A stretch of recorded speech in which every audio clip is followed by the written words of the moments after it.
안녕하세요. 저는 40대 주부입니다. 저는 어려서부터 우리 집이 다른 집들과는 조금 다르다는 걸 눈치챘어요. 물론 경제적으로도 좀 어려웠죠. 새 옷에 새 학용품, 물질적으로 풍족했던 다른 친구들과 달리 저는 새 물건을 가져본 적이 없었거든요. 옷은 항상 아버지가 의류 수거함에서 구해다 주셨어요. 책상이나 의자 같은 가구도 아버지가 길에 버려진 것들을 주워다가 깨끗이 닦아서 방에 놓아주셨죠. 아버지는 거리를 청소하는 환경미화원이었거든요. 근데 우리 집이 친구들 집과 가장 다른 점은 바로 엄마가 아버지를 너무 싫어하신다는 거였어요. 어린 제 눈에도 보일 정도로요. 내가 전생에 무슨 죄를 지어서 네 아빠 같은 남자를 만났을까? 쓰레기 냄새도 싫고 주워온 물건들도 싫고 다 싫다. 아버지는 어린 제가 봤을 때는 좋은 남편이었어요. 언제나 엄마 기분을 살피고 뭐든지 다 맞춰주려고 노력하셨거든요. 엄마가 쓰레기 냄새 난다고 싫다고 하니까 항상 일을 마치고 나면 꼭 동네 목욕탕에 들러 깨끗이 씻고 집에 들어오는 분이셨어요. 퇴근하고 돌아오는 아버지에게 달려가면 제 코에는 향긋한 비누 냄새가 났는데 엄마는 아니었나 봐요. 엄마는 늘 코를 쥐고 인상을 찌푸리면서 아빠를 피했어요. 엄마는 그러다가 결국 집을 나가셨어요. 제가 초등학교 3학년 때 일입니다. 엄마는 집을 나가기 전에 저한테 좀 이상한 말씀을 하셨는데요. 아직도 생생히 기억이 나요. 엄마는 네 아버지랑은 더 이상 못 살겠어. 너는 엄마 없어도 잘 살 수 있지? 너무 갑작스러운 말에 놀라서 아무 말도 못하고 있는데 엄마가 그러시더라고요. 너는 엄마 없어도 잘 살 수 있을 거야. 왠지 알아? 너 어릴 때 엄마가 널 점쟁이한테 데려간 적이 있었거든. 그 점쟁이는 동네에서 용하다고 소문이 자자한 여자였는데 널 딱 보자마자 뭐라고 했는지 아니? 너한테 대바군이 있다는 거야. 대바군? 그게 뭔데요? 엄청난 행운이 너한테 굴러떨어질 거라는 얘기야. 돈벼락 맞을 거라고. 나중에 대박 나면 꼭 엄마를 찾아와. 알겠지? 전 그때 엄마의 마지막 말이 너무 이상했어요. 엄청난 행운이 온다고 했는데 행운은커녕 엄청난 불행에 빠진 기분이었거든요. 엄마가 가출하고 남겨진 10살짜리 꼬마에게 행운 같은 게 있을 리 없었죠. 그때부터 저는 쭉 아버지와 단둘이 살았어요.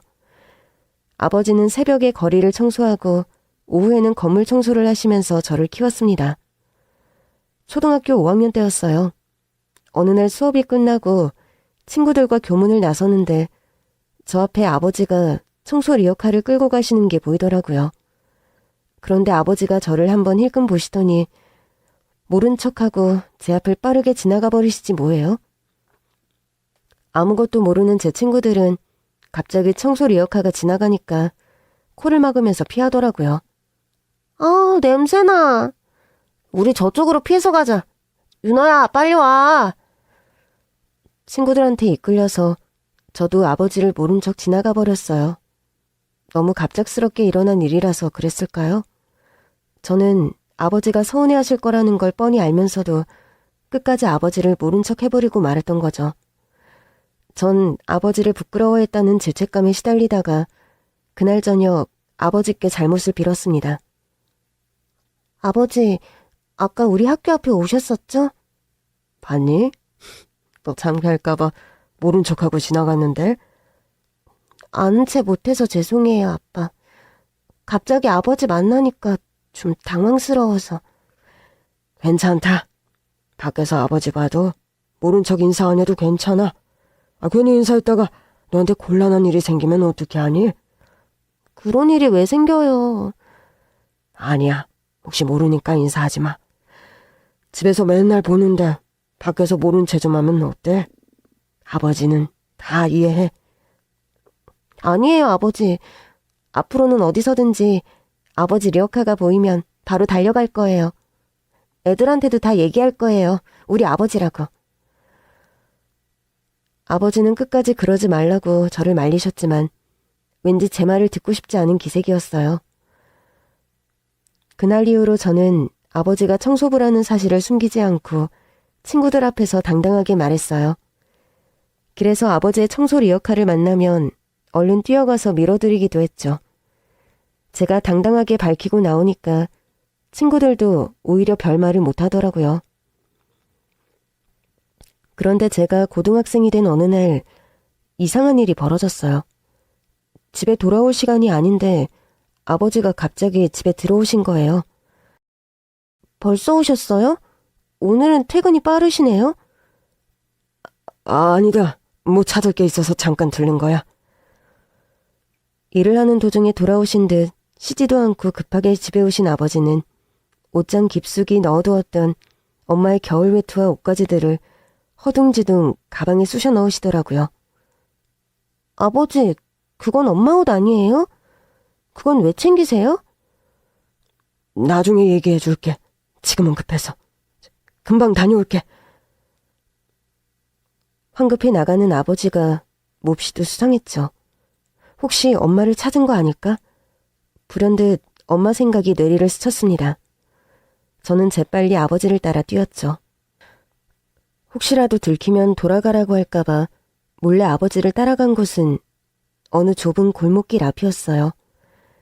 아버지가 들어간 골목길 안쪽을 들여다보니 아버지가 웬 여자에게 두꺼운 옷을 입혀주고 계시더라고요. 엄마? 제가 따라온 것을 보고 아버지는 깜짝 놀라서 그대로 바닥에 주저앉으셨습니다. 아이 깜짝이야. 아유 간 떨어질 뻔했네. 유난히가 여기를 어떻게 왔어? 아버지 따라왔죠. 그러는 아버지는 여기서 뭐하고 계세요? 전 재빨리 아빠 앞에 있는 여자의 얼굴을 봤습니다. 그런데 제 예상과 달리 그 여자는 엄마가 아니더군요. 엄마보다 훨씬 나이가 많은 할머니였어요. 그 할머니는 산발한 흰머리를 늘어뜨리고 있었는데 흰머리 사이로 보이는 시커먼 얼굴에는 아무런 표정도 없었어요. 얇은 옷 위에 아빠가 입혀준 엄마의 외투를 입고 오들오들 떨고 있었고 손에는 더러운 손가방을 꼭 쥐고 있더라고요. 이 할머니가 추운데 길에서 떨고 계셔서 도와드리려고 왔어. 되게 어디냐고 물어도 대답을 안 하셔서 급한 대로 네 엄마 옷이라도 가져다 입히려고 했지. 아, 저는 아버지가 갑자기 엄마 옷을 챙기시길래 엄마가 돌아온 줄 알고. 엄마 생각에 참았던 눈물이 터져나오려고 했어요. 아닌 척 씩씩하게 살았지만 엄마의 빈자리가 꽤 컸었나 봐요. 아버지는 눈물이 글썽해진 저와 추위에 지친 할머니를 데리고 국밥집으로 갔어요. 할머니는 여러 날을 굶으셨는지 뜨거운 국밥을 허겁지겁 드시고 고맙다고 꾸벅 인사를 하고는 급하게 사라지셨어요. 아버지가 쥐어주려고 한 지폐 몇 장도 한사코 사양하시더라고요. 할머니가 사라지고 난 뒤에 그제야 아빠는 엄마 얘기를 들려주셨습니다. 몇 년 전에 네 엄마를 노숙자 쉼터에서 봤다고 누가 그러더구나. 그때부터 주변에 있는 노숙자 쉼터를 뒤지고 다녔는데 아무리 찾아도 엄마는 없었어. 엄마를 찾는다고 노숙자들을 많이 만나고 다녀서 그런가? 길에서 생활하는 사람들 그냥 지나치지를 못하겠어. 네 엄마도 어디서 저러고 있는 거 아닌가 싶기도 하고. 엄마는 잘 있을 거예요. 우리 싫다고 나갔는데 우리보다 잘 살고 있겠죠. 엄마 얘기에 볕에 그을려 까매진 아버지 얼굴이 더 어두워지는 것 같았어요. 전 얼른 다른 얘기로 화제를 돌렸죠. 그래도 노숙자들 돕는다는 게 쉬운 일이 아닌데 아버지 정말 대단하세요. 내가 정서부 아니냐? 바닥을 쓰면서 땅을 보고 다니다 보면 평소에는 안 보이던 것들이 잘 보인단다. 어떤 거요? 낮은 곳에서 힘들게 사는 사람들 말이야. 보고도 모른 척 할 수는 없지 않니? 아버지, 전 아버지가 너무 존경스러워요. 저도 아버지처럼 저보다 힘든 사람들을 도우면서 살고 싶어요. 전 고등학교를 졸업하고 적성에 딱 맞는 일을 찾았어요. 어차피 대학은 제 성적에 꿈도 못 꿨고요. 얼른 취업이나 하자는 심산으로 알아보니까 간호조무사가 괜찮을 것 같더라고요. 저는 학원에 다니며 자격증을 따서 간호조무사로 첫 발을 내딛게 되었습니다. 제가 근무하게 된 병원은 노인 환자들이 많은 요양병원이었는데요. 쪽방촌 근처에 있어서 그런지 어렵게 사시는 독거노인이나 노숙인 환자들이 많이 들어왔어요. 그 중에서도 무연고 노숙인 환자는 동료 간호조무사들 모두가 꺼리는 골치 아픈 케이스였는데요. 보호자도 없는 데다가 오랜 길거리 생활 때문에 위생 상태나 건강 상태가 심각하게 좋지 않아서 일반 환자보다 몇 배는 힘이 들었거든요. 노숙인 환자들의 상태는 상상을 초월했어요. 상처를 제때 치료하지 못해서 상처에 구더기가 생기는 일도 있었고 1년 이상 씻지도 옷을 갈아입지도 않은 환자들도 많았죠. 그런 환자들은 주로 신입이었던 제 차지가 되었습니다. 선배들이 그런 환자분들을 전부 저에게 밀었거든요. 뭐 크게 불만은 없었어요. 어차피 해야 할 일이면 열심히 잘해야겠다 생각했죠. 그 사람들도 한때는 누군가의 소중한 가족이었을 테니까요. 그러던 어느 날 선배가 급하게 저를 부르더라고요. 김윤아, 환자 들어왔어. 빨리 와. 급히 데스크로 갔더니 체구가 작은 웬 할머니 한 분이 와 계시더라고요. 선배들은 벌써 코를 틀어막고 눈이라도 마주치면 큰일 날 것처럼 고개를 돌리고 있었어요. 저는 얼른 할머니 환자에게 다가갔어요. 성함 확인할게요. 박영자 환자분 맞으시죠? 할머니는 대답이 없었습니다. 환자복 갈아입으시기 전에 일단 목욕부터 하실까요? 제가 도와드릴게요. 제가 할머니의 팔을 부축해서 샤워실로 데리고 가는데 뒤에서 동료들이 수군대는 소리가 들려오더군요. 비위도 좋다. 난 도저히 건드리지도 못하겠어. 그러게 말이야. 냄새나서 근처도 못 가겠구먼. 대단해. 자기가 무슨 나이팅게일이야. 그게 아니라 제 코가 꽉 막힌 거 아니야? 비염. 자꾸 왜소한 몸을 구석구석 씻기고 환자복을 새로 입혀드릴 동안 할머니는 말 한마디, 반항 한 번 없었어요. 그냥 모든 걸 포기한 사람처럼 멍한 눈으로 초점 없이 허공을 응시하고 계시더라고요. 그 후에도 할머니는 전혀 말씀이 없으셨어요. 거리 생활을 오래 하셔서 인지장애가 일어난 건 아닌가 걱정이 됐죠. 할머니, 주사하고 약 드릴게요. 식사 다 하시고 약 드셔야 해요. 지금 영양실조가 너무 심하셔서 식사 다 안 하시면 큰일 나요. 팔에 주사를 놓으려는데 할머니가 어디서 가져왔는지 모를 더러운 쇼핑백 하나를 꼭 끌어안고 있는 거예요. 책 몇 권 들어갈 정도의 사이즈였는데 입구가 딱 접혀 있어서 뭐가 들었는지는 전혀 보이지 않았어요. 근데 할머니가 그 쇼핑백을 너무 소중하다는 듯 품에 안고 계시길래 제가 잠깐 옆으로 치워놓으려고 했더니 난리가 난 거예요. 할머니는 짐승같이 고함을 지르면서 팔에 꽂아놓을 인것까지 빼버리셨어요. 안 돼! 이 가방은 절대 안 돼! 손대지 마! 이 도둑년아! 이건 내 전 재산이야! 걱정 마세요, 할머니. 제가 가져가려고 그러는 거 아니에요. 주사 놓으려고 잠깐 옆으로 치워둔 건데. 거짓말 마. 내 거 뺏어가려고 했잖아. 죄송해요. 할머니 물건에 절대 손 안 댈게요. 전 깜짝 놀라 할머니를 겨우 진정시키고 수액도 새로 놓아드렸어요. 깜짝이야. 할머니 기운이 엄청 세시네요. 밥만 잘 드시면 금방 퇴원할 수 있겠어요. 그리고 말씀도 잘하시네. 저 말하는 거 잊어버리신 줄 알고 걱정했잖아요. 다행이다. 저는 할머니께 깨끗하고 튼튼한 새 봉투를 가져다 드렸어요. 할머니, 쇼핑백이 너무 많이 구겨져서 곧 찢어질 것 같아요. 소중한 물건이니까 여기에 새로 넣어서 보관하세요. 할머니는 미동도 없이 저를 무섭게 노려보기만 하더라고요. 아, 저 나가라고요? 알겠어요. 나갈 테니까 저 안 볼 때 얼른 새 쇼핑백에 넣으세요. 아시겠죠? 그러고 다음 주사 맞을 시간에 다시 가보니까 할머니는 어느새 헝가방은 바닥에 던져놓고 제가 드린 새 쇼핑백에 물건들을 옮겨 담으신 모양이더라고요.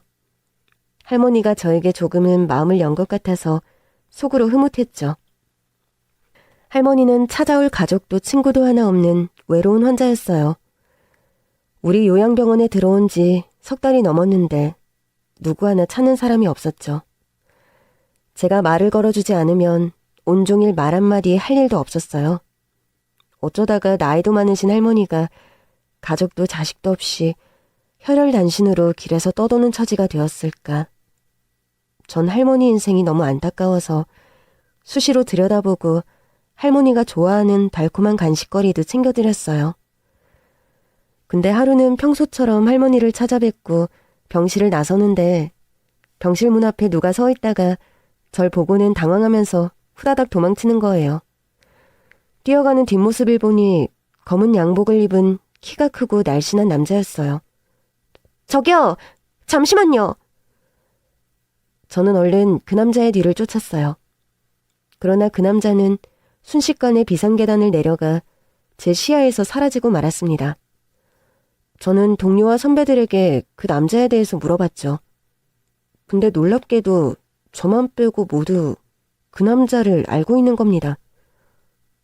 너는 박영자님 방에 그렇게 뻔질나게 들락날락하면서 그 사람을 한 번도 못 봤단 말이야? 선배도 그 남자 알아요? 그럼 당연하지. 잘생겼잖아.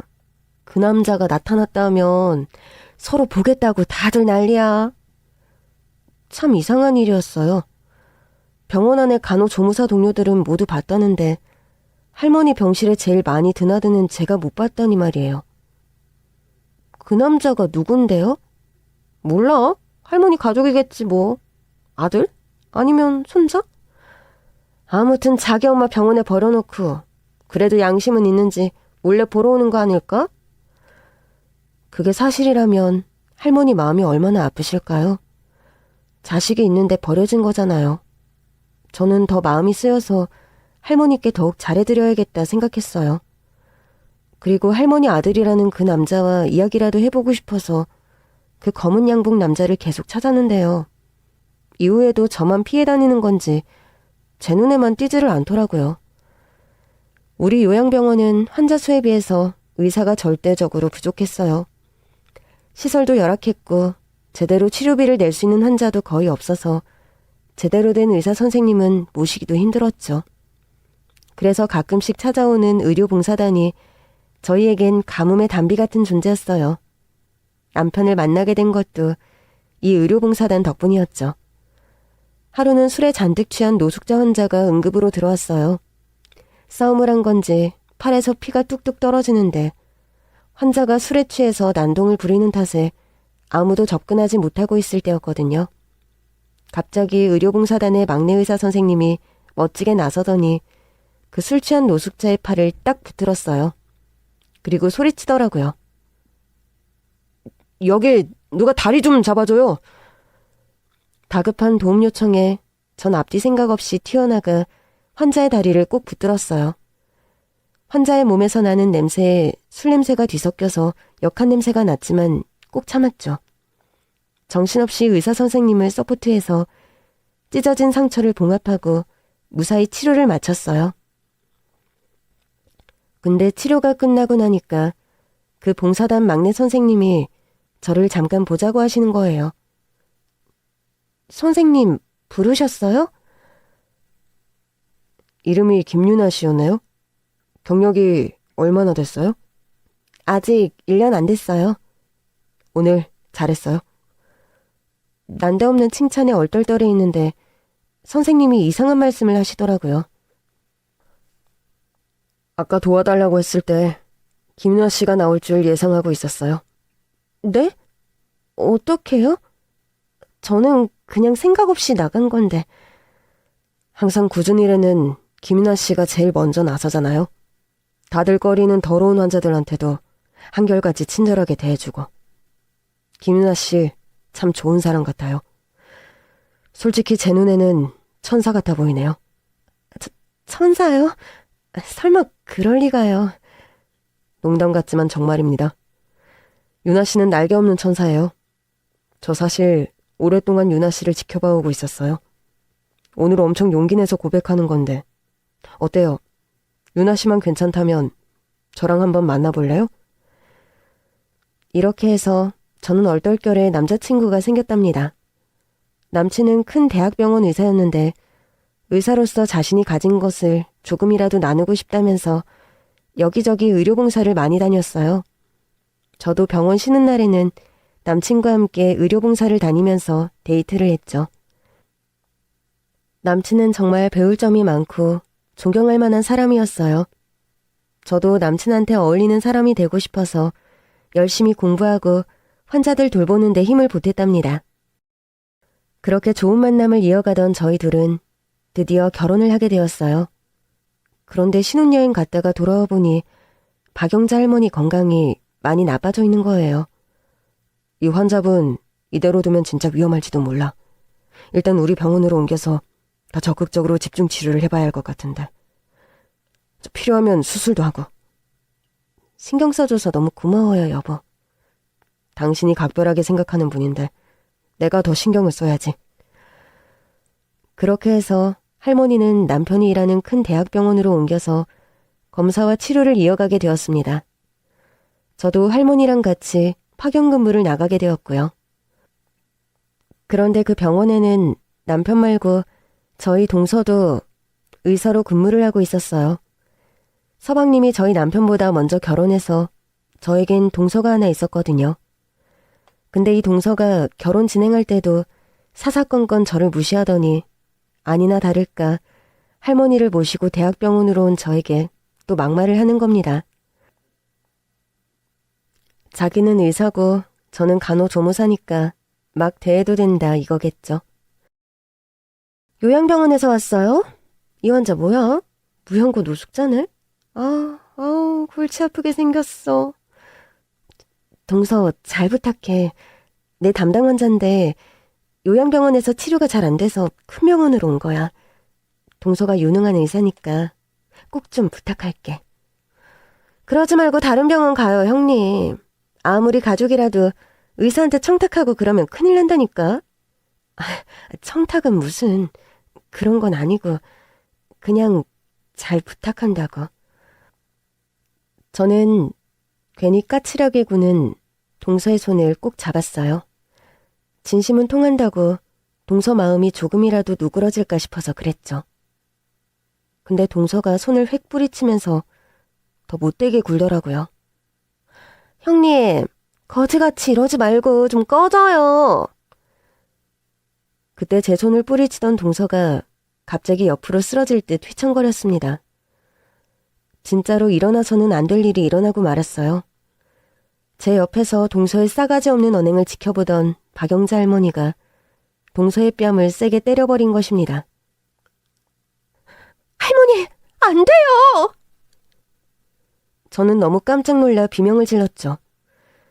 솔직히 동서가 뺨 맞은 건 조금 속이 시원했지만 말이에요. 사실 우리 동서는 얄미운 스타일이었어요. 좀 밉상이랄까요? 왜 그런 사람 있잖아요. 말 한마디를 해도 오만정 다 떨어지게 하는 사람. 동서가 딱 그런 사람이더라고요. 상견례 자리에서도 시어머니 옆에 딱 붙어서 막말에 가까운 심한 말을 어찌나 잘하던지 저와 아버지는 시어머니와 동서 두 사람에게 엄청난 무시를 당해야 했거든요. 사부인 어서 오세요. 오시느라 고생 많으셨죠? 제가 유나 아비 되는 사람입니다.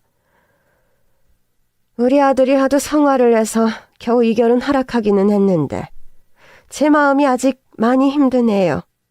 저요, 막 기분 좋아서 이 자리 나온 거 아닙니다. 우리 큰아들을 왜 이런 결혼을 시켜야 되는지 원. 사부인 말씀이 옳습니다. 제 딸이 아드님에 비해 많이 부족합니다. 그렇지만 아무쪼록 잘 부탁드립니다. 장인어른, 그런 말씀 마세요. 유나가 부족하다뇨. 정말 인성도 훌륭하고 재주도 많아요. 제가 늘 유나한테 배우고 있는걸요. 예, 배우긴 뭘 배워. 말은 똑바로 해라. 너에 비하면 한참 모자란 건 사실이잖니. 그러게요, 어머니. 간호사도 아니고 간호조무사가 웬 말이야? 아주버님 정말 취향 한번 기막히게 특이하시네요. 동서는 남편과 같은 병원에서 근무하는 의사라고 했어요. 의사라 그런지 할 말은 거침없이 하더라고요. 엄연히 제가 윗사람인데 말이죠. 그래도 상견례 자리에서 동서하고 말싸움하듯이 막 받아칠 수는 없어서 좋게 좋게 대답했죠. 동서 말이 맞아. 내가 많이 부족하지? 그래서 지금 간호사 되려고 준비하고 있어. 어머니, 저 열심히 해서 집안에 부끄럽지 않은 며느리가 되겠습니다. 글쎄, 잘 될까 모르겠네. 아무튼 밖에서는 아는 체는 하지 말아주세요. 간호조무사랑 동서지간이라고 소문나면 곤란하니까요. 솔직히 말해서 너도 너지만 너희 집안도 문제야. 내가 듣기로 사돈 어른이 청소부라고 하던데. 설마 사실인가요? 아니죠? 부끄럽습니다.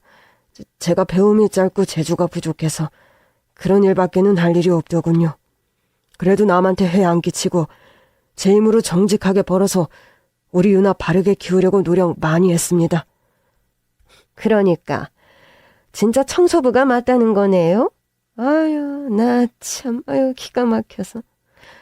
혼사라는 게 어느 정도 균형이 맞아야지 하는 건데 이거는 한쪽이 너무 처지니까 비슷하게 맞춰볼 수도 없네. 결혼식 때도 창피해서 이걸 어떻게 해? 청소부 사돈을 줬다고 사람들한테 어떻게 말을 하냐고? 죄송합니다, 사부인. 사돈 댁에 뭐라고 드릴 말씀이 없네요. 아버지는 시어머니 앞에서 죄인처럼 머리를 숙이셨어요. 아버지가 대체 무슨 잘못을 하셨길래 머리 숙여 사과까지 해야 되는지. 제가 의사랑 결혼하겠다고 나서지만 않았으면 이런 일도 없었을 텐데 말이죠. 전 모든 게 저 때문인 것 같아서 마음이 너무 아팠습니다. 아버지, 그만하세요. 아버지가 뭐가 죄송해요? 아니야, 못난 아비라서 너한테도 미안하구나. 저 어려서부터 아버지 정말 많이 존경해왔어요.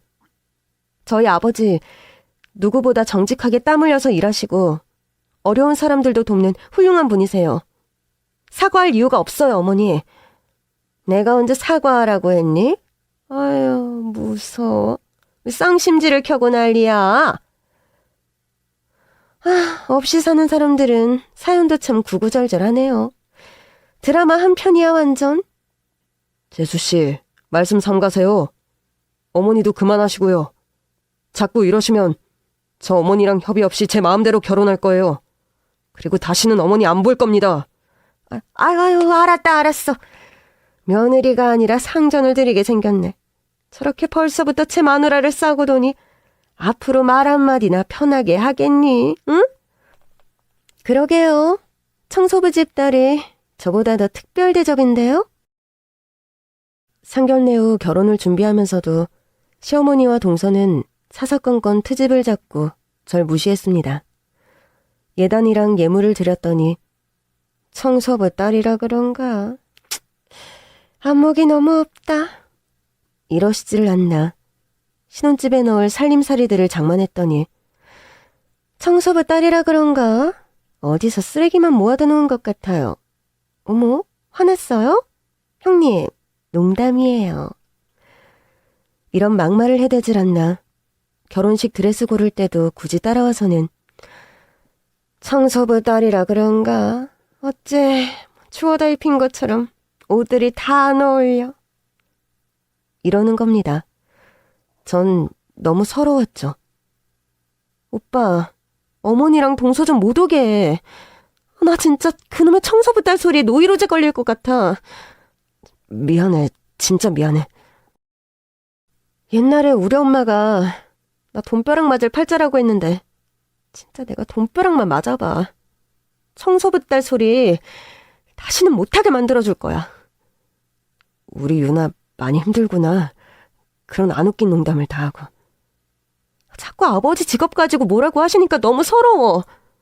청소부가 어디가 어때서? 사기꾼이나 백수아버지라면 부끄럽겠지만 청소부는 아니야. 청소부는 성스러운 직업이라고. 맞아, 네 말이 100번 맞아. 내가 어머니랑 재수 씨한테 한 번 더 따끔하게 얘기할게. 어쨌든 전 이렇게 든든한 남편만 믿고 결혼식을 올렸습니다.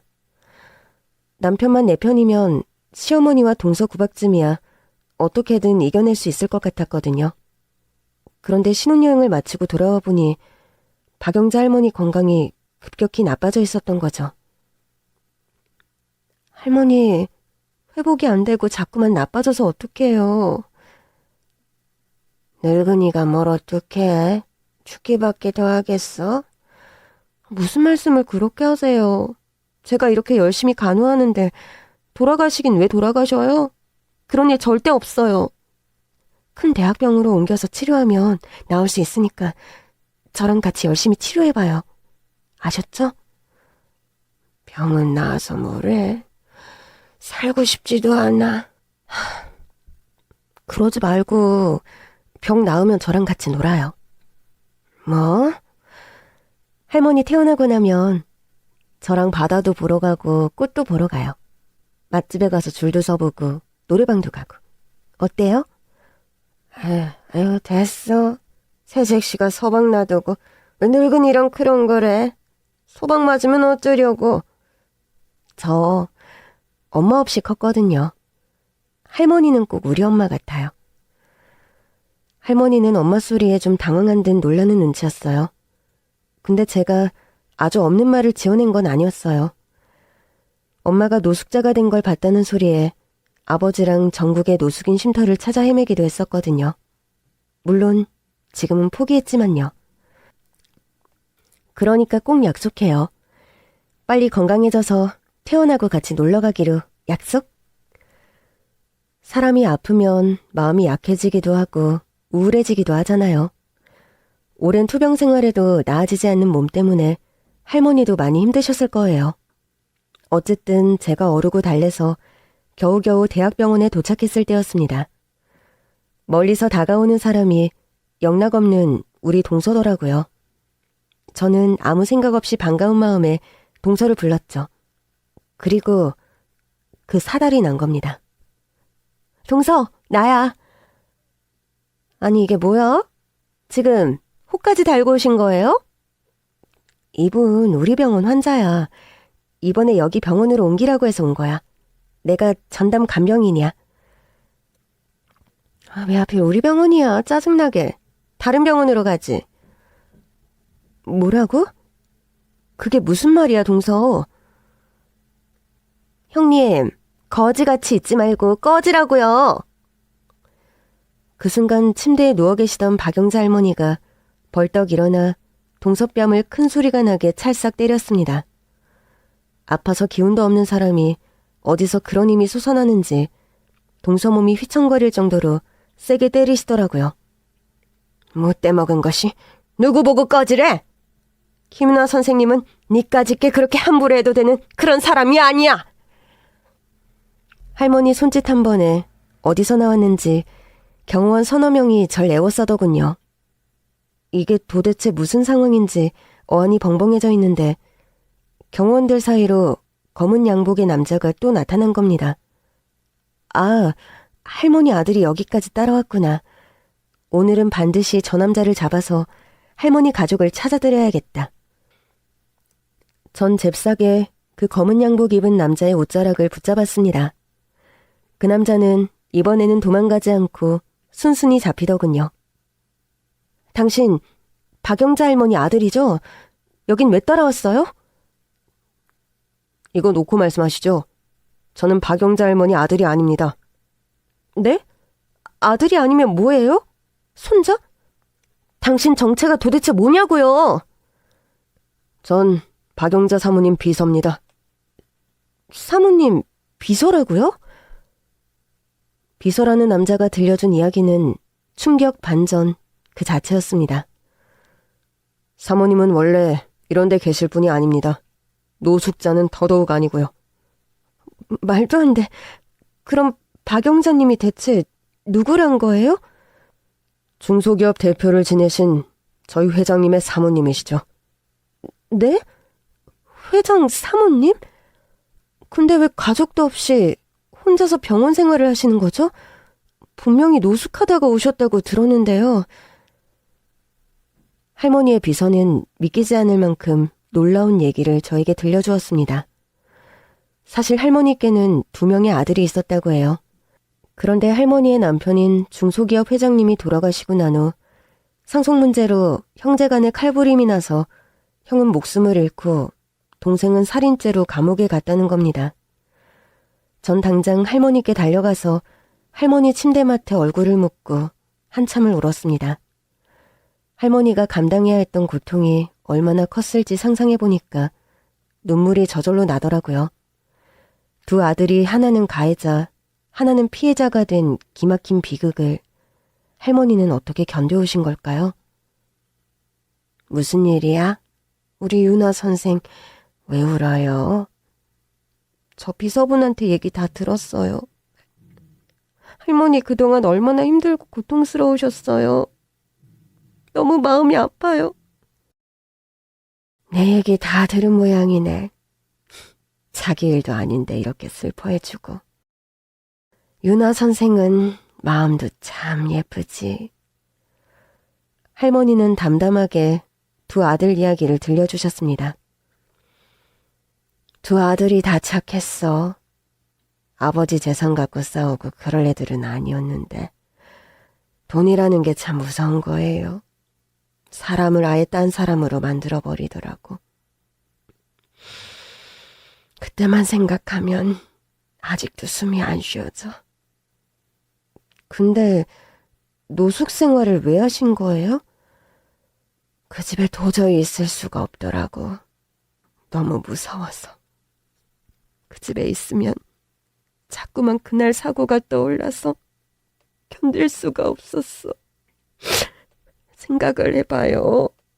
그 집에 남편이랑 나랑 아들 2이랑 넷이 살았는데 1-2달 사이에 나 빼고 3이 다 잘못된 거야. 그것도 아들 2은 저희끼리 싸우다가 그랬으니 얼마나 기가 막힌지. 무작정 밖으로 나와서 떠돌았지. 밖에 있으니까 몸은 고달파도 차라리 낫더라고.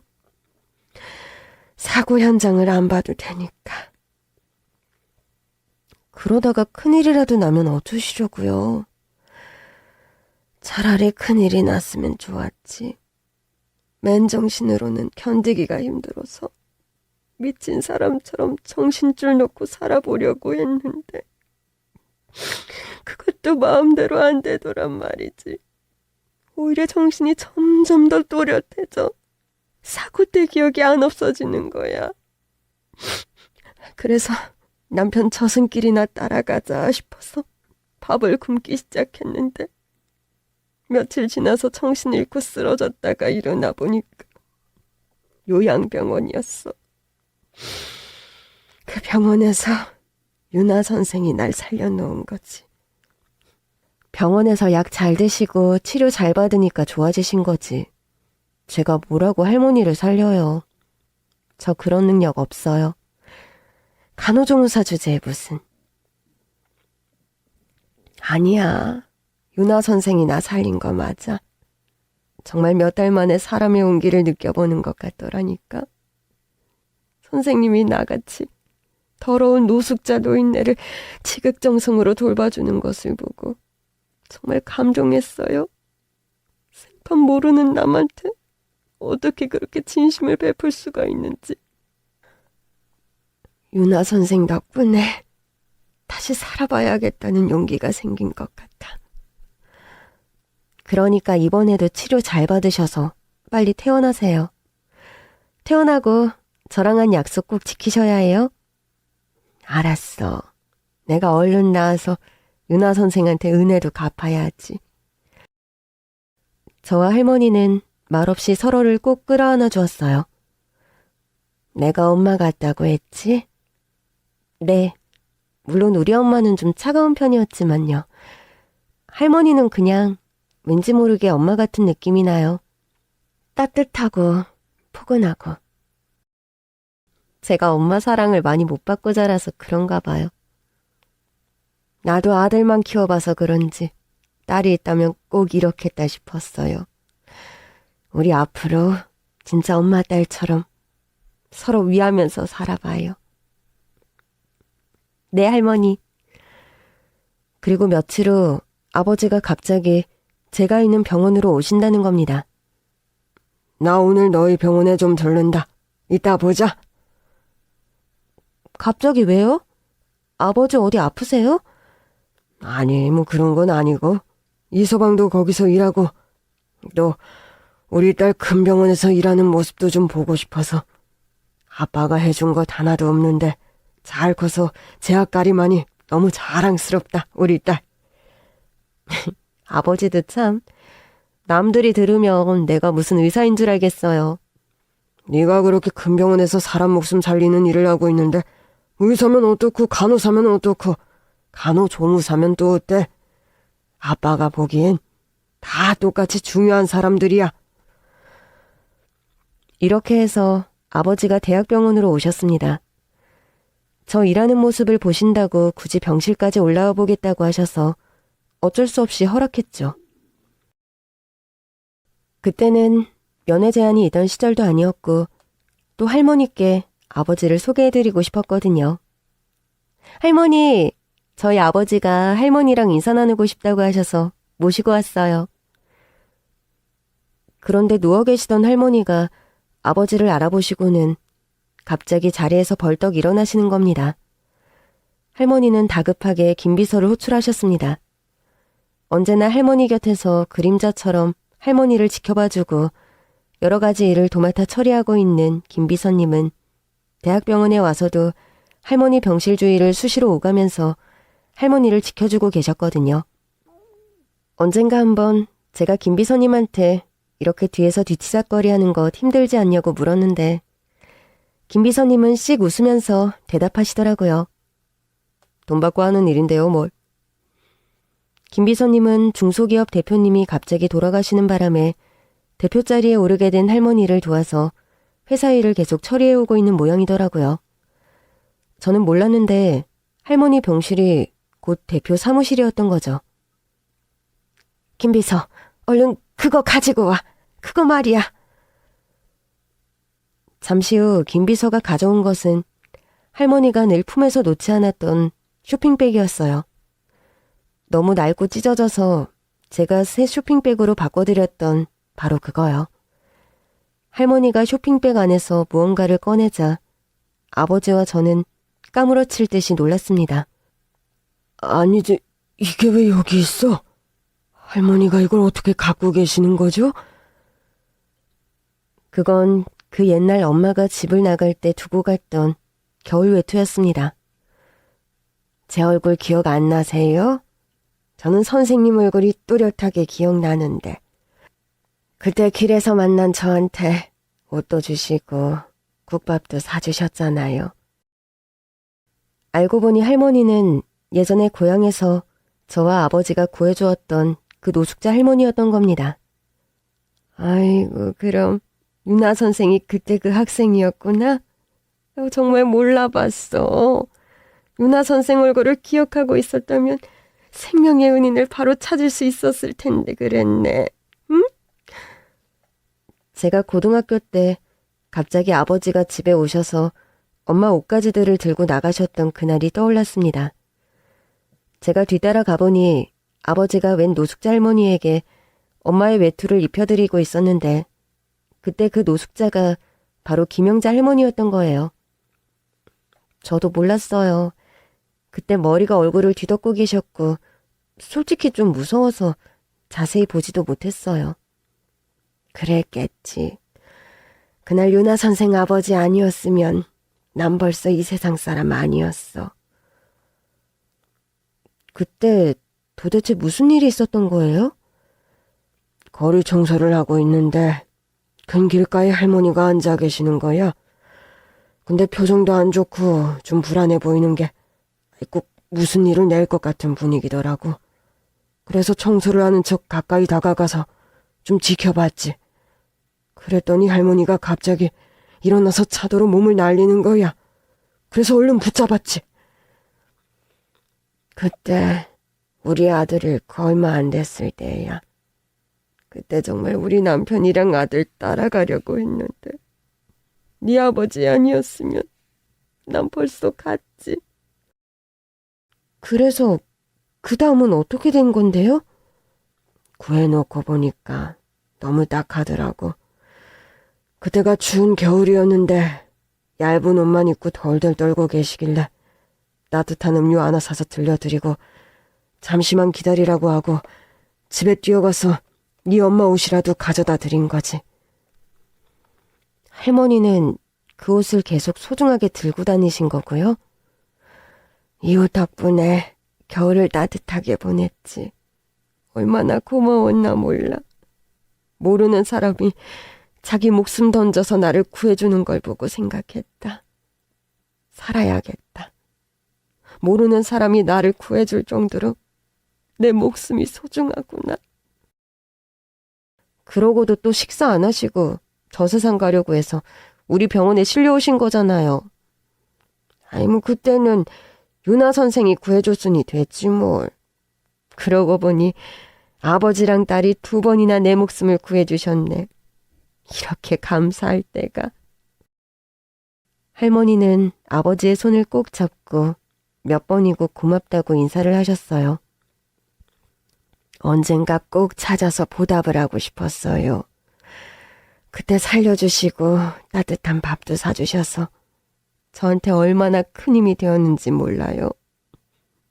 덕분에 인생이 지옥 같았는데 이렇게 좋은 날도 누려보네요. 정말 감사합니다. 그때 갑자기 할머니 병실로 동서가 들어와서는 아버지를 보고 한마디 하는 거예요.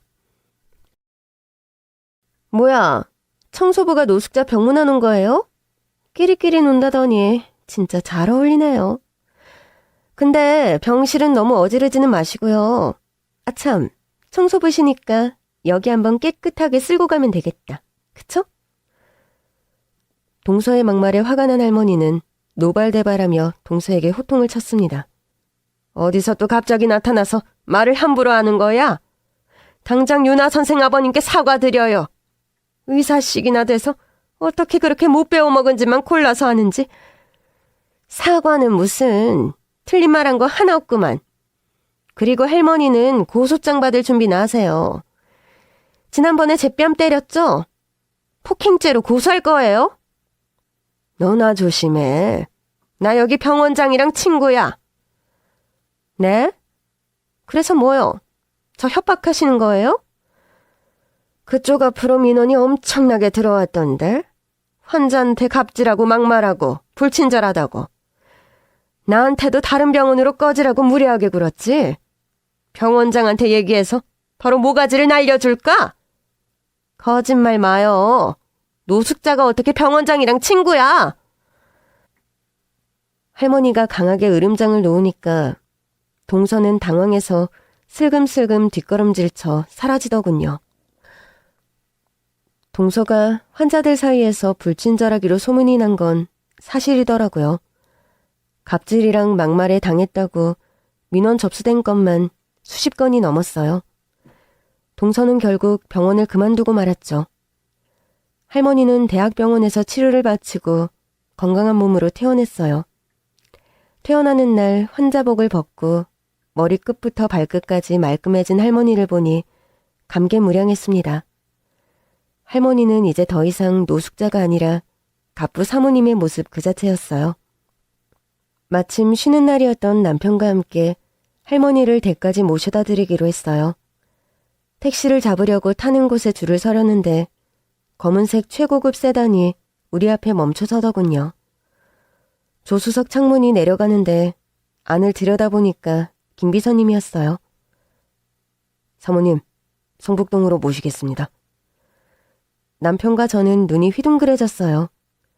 할머니가 엄청난 갑부라는 사실이 실감이 나더라고요. 차 안에서 할머니는 저에게 부탁이 하나 있다고 하셨습니다. 내가 지금 집으로 돌아가고 있지만 사실 너무 두려워. 집을 팔아버릴까도 생각을 해봤는데 집에 달린 창틀 하나, 문고리 하나하나 전부 내가 고르고 완성한 집이라 애착이가. 게다가 우리 애들 태어나고 자란 집이라 추억이 많기도 하고. 그래서 말인데 우리 집에서 유나 선생 가족들이 나랑 같이 살아주면 안 될까? 네? 아무리 그래도 어떻게 그래요. 그건 너무 민폐 끼치는 일이잖아요. 내가 이 집에서 다시 살려면 엄청난 용기가 필요해. 새 식구라도 들어와서 북적북적 살면 예전에 힘들었던 그 사고 기억은 안 날 것 같아서 그래요. 그래도 생판 남이랑 한 집에서 같이 살면 할머니도 여러 가지로 많이 불편하실 거예요. 그렇지, 여보? 그렇지. 남의 식구를 집에 들인다는 게 아무래도 간단한 일은 아니니까요. 말씀 중에 죄송합니다만 사모님 댁에 도착했습니다. 도착해서 보니 할머니 집은 입이 떡 벌어질 정도로 으리으리한 5,000평짜리 대저택이었습니다. 여기가 진짜 할머니 집이라고요? 어서 들어와요. 여기라면 다 같이 지내도 불편하지는 않을 것 같은데. 안 그래, 유나 선생? 할머니의 간곡한 부탁을 더는 거절할 수도 없어서 저희 부부는 아버지를 모시고 할머니 집으로 들어와 살게 되었어요. 할머니도 매우 기뻐하셨죠. 장인어른, 이제 제가 모시니까 힘든 청소 일은 그만하세요. 그걸 왜 그만둬? 운동도 되고 보람도 있고 얼마나 좋은데. 그래도 건강해지실까 걱정돼요. 산에도 가시고 놀러도 다니시고. 평생 해온 소중한 내 일이야. 자네가 그만두라고 해도 소용없어. 빗자루 들림이 남아있을 때까지 계속 할 거네. 아버지는 요즘도 청소부 일을 계속하십니다. 그리고 저는 요즘 할머니랑 한 약속대로 둘이 같이 놀러 다니고 있어요. 할머니랑 산도 가고 바다도 가고 맛집도 가고 찜질방도 갔어요. 가끔 길에서 아버지를 만나면 온 세상 사람들 다 들릴 정도로 큰 소리로 아버지를 부르면서 인사합니다. 아버지, 쉬엄쉬엄 하세요. 그래. 예전에 엄마가 저한테 대바구니 있다고 하더니 그 점쟁이 말은 사실이었나 봐요. 할머니를 만난 후 제 인생은 정말 대박났다는 말이 딱 맞게 행복과 행운이 가득하거든요. 그런데요, 행복과 불행은 하늘에서 떨어지는 게 아니라 사실 자기가 만드는 거래요. 여러분도 행복의 좋은 기운들이 여러분 주위에 가득 들어오도록 항상 밝고 긍정적인 삶을 살아나가시길 바랄게요. 그럼 언젠가 저처럼 대박 날 거예요. 감사합니다.